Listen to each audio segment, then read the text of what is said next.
8. मैं घर पे अपने पापा का लास्ट मैसेज सुनकर रो चुका था और उधर हॉस्पिटल में अथर नर्स को अपने नाम का सही प्रोनाउंसिएशन समझा रहा था। अर्थव किसका नाम है? अर्थव किसका नाम है यहाँ पर? अर्थव? अर्थव नहीं, अथर्व हूँ मैं। मेरा नाम अथर्व है। तुम जो भी हो, तुम्हारी 2 पेशेंट है ना अंदर? हाँ है तो सही, क्या हुआ उन्हें? जाओ जाके डॉक्टर से पूछो। जाओ, डॉक्टर बुला रहे हैं तुम्हें। बुला रही है मतलब? डॉक्टर लड़की है ना? अरे देखो भाई, कान मत खाओ। अंदर जाना है तो जाओ, नहीं जाना है तो भाड़ में जाओ। मुझे और भी काम है, समझे? इंक्वायरी काउंटर बना के रखा है ना। हट। नर्स ने अथर्व की सारी धूल उड़ा दी। अथर्व डरते डरते ओपीडी में गया। उसका डाउट सही था। डॉक्टर श्रुति सुहानी के पास खड़ी हुई थी। उसके हाथ में एक प्रॉपर बोर्ड था। श्रुति की बैक अथर्व की तरफ थी। परेशान होने की बात नहीं है, बस मेडिसिन लेते रहना और बाहर का कुछ भी नहीं खाना। कुछ भी नहीं मतलब कुछ भी नहीं। सुहानी उनकी बात सुनकर मुंडी हिलाई रही थी कि उसकी नजर अथर्व से मिली। श्रुति ने भी पीछे मुड़ के देखा और अथर्व का मजाक उड़ाने लगी। Oh, what a pleasant surprise. Hello, hi Shruti. It's doctor Shruti. I am not your friend, call me doctor. अरे पर इतना गुस्सा क्यों? मेरी बात तो सुनो। Mind your language. बात सुनो क्या होता है? ऐसे बात करते हैं डॉक्टर से? अरे आप जैसे कहोगे मैं वैसे बात कर लूंगा, पर पहले बात तो करो, मतलब करिए। With respect ma'am. Doctor ma'am, बात करिए। श्रुति ने मजाक को ऊपर से नीचे तक देखा और बोली, 10 मिनट बाद मेरे ऑफिस में मिलो। Thank God. गॉड सुनते ही श्रुति फिर से घूरने लगी। I mean thank you doctor श्रुति।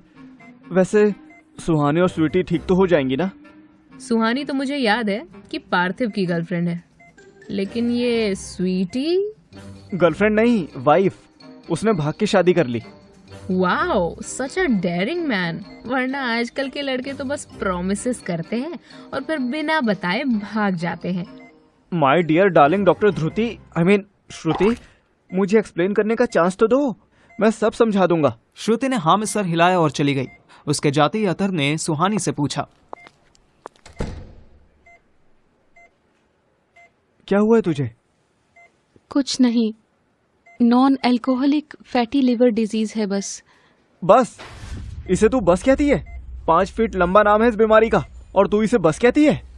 तू टेंशन मत ले, बस पार्थिव को मत बताइयो। उसे तो मैंने बता भी दिया। बेचारा यहाँ आने के लिए कह रहा था और रो भी रहा था। सीरियसली यार, तू इतना इनसेंसिटिव कब से हो गया? अरे मैं तो बचपन से ही ऐसा हूँ ना। तू ये बता कि इस डिसीज में होता क्या है? आई मीन तू बच तो जाएगी ना? शट अप यार अथर्व, मेरे लीवर पर फैट जमा हो गया है जंक फूड खाने से, कोलेस्ट्रॉल हाई होने से, या ओह गॉड। व्हाट? क्या हुआ? कितना टाइम बचा है तेरे पास? अबे डफर, वो नहीं, मेरे पापा को डायबिटीज है। मुझे भी हो गई तो? डायबिटीज वो शुगर? अबे तू कहाँ 5 फीट लंबी बीमारी से सीधे 1.5 फीट पे आ गिरी? और डायबिटीज का तेरे लीवर के मोटे होने से क्या लेना देना? होता है, टाइप 2 डायबिटीज हो तो चांसेस बढ़ जाते हैं, इसीलिए वीक होती जा रही थी मैं। और मुझे लग रहा था कि पंजाब का पानी सूट नहीं कर रहा। अबे धीरे बोल, अगर स्वीटी ने पंजाब के पानी की बुराई सुन ली ना तो इसी पोजीशन में तेरा केओ कर देगी। क्या कर देगी? केओ, अरे नॉकआउट। वीडियो गेम नहीं खेलती क्या? फॉर योर काइंड इन्फॉर्मेशन, मैं पढ़ती थी, तुम्हारी तरह आवारा नहीं घूमती थी। अबे पागल औरत, अगर मैं आवारा घूमता तो वीडियो गेम कैसे खेलता? एनीवेज, बस इतना ध्यान रखियो कि अगर पार्थिव से बात हो ना तो उससे बोलना कि ये डिसीज सिर्फ लड़कियों को ही होती है, ठीक है? व्हाट नॉनसेंस, ये तो किसी को भी हो सकती है, ऐसा क्यों कहना है? अबे यार, क्योंकि मैंने उसको बोल दिया है कि तुझे वही औरतों वाली बीमारी हो गई है। मुझे ठीक होने दे, इस बार बेलन से तुझे मारूंगी। अच्छा ठीक है, मार लियो। तुझसे पिट की प्रैक्टिस कर लूंगा ताकि श्रेया से पिटने में प्रॉब्लम ना हो। अच्छा सुनना, मैं बाहर जा रहा हूँ, तेरे लिए कुछ लाना है? हैं? तू बाहर नहीं, डॉक्टर श्रुति के ऑफिस जा रहा है ना? हाँ देवी, ऑफिस इस ओपीडी के बाहर ही है ना, तो बाहर जा रहा हूँ। कुछ लाना है कि नहीं? ओह, मुझे लगा तू हॉस्पिटल से बाहर जा रहा है। अरे यार, कुछ लाना है तो बता। चिल्लाता क्यों है? फ्रूट्स ले आइयो, रिच फाइबर फ्रूट्स। अतर को रिच और फ्रूट्स तो समझ गया, लेकिन इसमें फाइबर कैसे डालना था ये उसके पल्ले नहीं पड़ा और ना ही उसने पूछने की जरूरत समझी। वो श्रुति से मिलने चल दिया।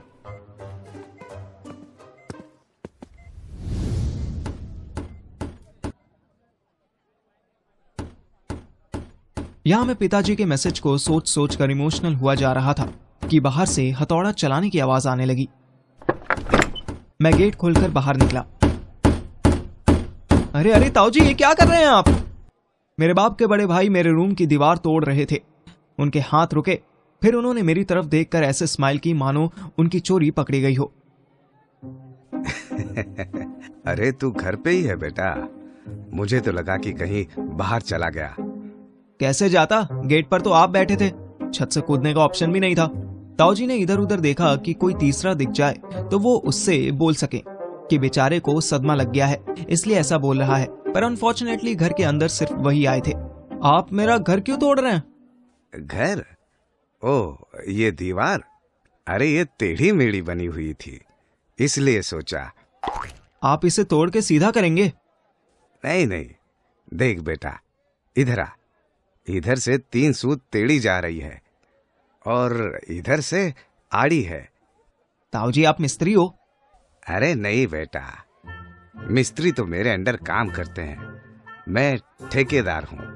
लखीमपुर खीरी में सारी बिल्डिंग्स हमारी कंपनी ने ही बनाई है। लक्ष्मीपुर में बिल्डिंग्स है? सच में? बेटा लक्ष्मीपुर नहीं, वो तो 200 किलोमीटर दूर है। मैं लखीमपुर खीरी की बात कर रहा हूँ, वो जो लखनऊ के पास है। मैं ताऊजी को टारगेट कर रहा था। मैं इन्हें इतना ट्रोल करना चाहता था कि या तो ये अभी के अभी यहाँ से चले जाएं, या इनके 3 मोटे बच्चे मुझे पकड़ के पीटते। तो आप वहां रहते हो, खीरी में? नहीं नहीं, हम तो गाजियाबाद रहते हैं। ये राकेश मार्ग है ना अपना। उन्होंने अपना राइट हैंड उठाकर ऐसे ही हवा में एक डायरेक्शन की तरफ उंगली की।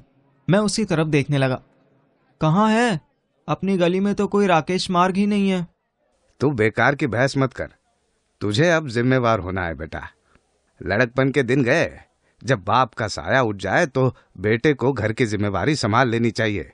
उसी जिम्मेवारी से मैं पूछ रहा हूँ ताऊजी, आप मेरा घर क्यों तोड़ रहे हैं? ये रूम भी मेरे घर का पार्ट है ना। अरे बताया तो, ये दीवार 3 सूत। चल जाने दे, तू जा, तैयार हो जा, हमें निकलना है। आपको निकलना है तो मैं क्यों तैयार हूँ, आप होइए। वैसे तो आप तैयार ही लग रहे हैं। ताऊजी के गले में सोने की चैन थी। 8 में से 5 उंगलियों में सोने की अंगूठियां थी, जिनमें इन्फिनिटी स्टोन्स जैसे कुछ नग लगे हुए थे। तू समझ नहीं रहा, बोले जा रहा है बस। सुन ले थोड़ी सी, तेरा बाप भी ना सुनता था, देख क्या हो गया। तो जो सुनने वाले लोग हैं वो कभी मरते ही नहीं है। बढ़िया है, ऐसे तो अपने 8 पॉडकास्ट के लिसनर्स अमर हो जाएंगे। अरे खार बुद्धि, फिर बकवास पेलने लगा। घर में मातम छाया है और इसे ज्ञान बांटना है। जा जल्दी तैयार हो जा, तुझे चलना है हमारे साथ। मैं कहीं नहीं जा रहा, मुझे अपने पिताजी की यादों में रहने दो। सुन रहा ना सुन रहा, मेरे बेटे जैसा है तू, और बदतमीजी करेगा इतनी जोर का झापड़ मारूंगा कि नानी याद आ जाएगी। फाइनली वो बॉइलिंग पॉइंट आ गया। मार लो ताऊजी, आज मेरा बाप नहीं है ना यहाँ, तो मार लो आप, कर लो अपनी मन की। अपने बच्चों को तो कुछ बोलोगे नहीं आप, वहाँ पापा की फोटो के सामने बैठ के मोबाइल में फौजी खेल रहे हैं। ताऊजी ने एक बार पलट के बाहर की तरफ देखा, फिर मुझे मारने के लिए आगे बढ़े, लेकिन रास्ते में ही रुक गए। उनके हाथ में हथौड़ा था, अगर वो मेरे सर पे मार देते तो हमारी फैमिली का 1 विकेट और गिर जाता, पर ताऊजी ने ऐसा नहीं किया। मेरी सारी मेहनत फेल हो गई। वह थोड़ा स्टेज के पास रख के भुनभुनाते हुए बाहर निकल गए। आजकल के लौंडों से कुछ कहना ही बेकार है। बेंचो, हम तो अपनी ताऊ की आवाज सुन के पैंट में मुंह दे गए। हमारे यहाँ बाथरूम बना हुआ है, इसलिए मैं पैंट्स में सूसू नहीं करता। मेरी बात का जवाब देने के लिए वो नहीं रुके, लेकिन 2 मिनट से भी पहले सुनीता आंटी आ गई। अरे क्या कर रहा है तू बेटा, जल्दी तैयार हो, तेरे लिए सफेद धोती कुर्ता लाए तेरी ताऊ जी। सॉरी आंटी, पर आप तो ऐसे खुश होके बता रहे हो जैसे सफेद रसगुल्ला लेकर आए हो। मैं क्या करूंगा सफेद धोती का, कार्यक्रम तो कर लिया ना उनके बच्चों ने। आंटी मेरे पास आई। उन्होंने मुझे ठीक वैसे ही देखा जैसे तारे जमीन पर वाले बच्चे को उसकी मम्मी देखती थी। आंटी ने मेरे सर पे हाथ फेरा और प्यार से बोली, बेटा गुस्सा नहीं कर।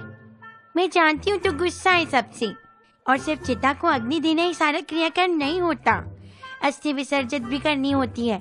वहाँ पिंडदान देना होता है, फिर चौथा होता है, उसके बाद 10वीं, फिर 13वीं, उसके बाद भोज, तब जाके सारे काम पूरे माने जाते हैं। फिर उसके बाद हे भगवान, इसके आगे भी होता है? बेटा हमारे यहाँ तो 17वीं भी होती है, पर तुम्हारा नहीं पता। तो तैयार हो जा, तेरे ताऊजी गाड़ी से गढ़गंगा जा रहे हैं। वहाँ क्या करेंगे? वहाँ अस्थियां विसर्जित करेंगे और फिर गंगा स्नान होगा। जब वहाँ स्नान होगा तो मैं यहाँ क्यों नहाऊं सर्दी में? सुनीता आंटी ने मेरे कान पे एक थप्पड़ मार दिया।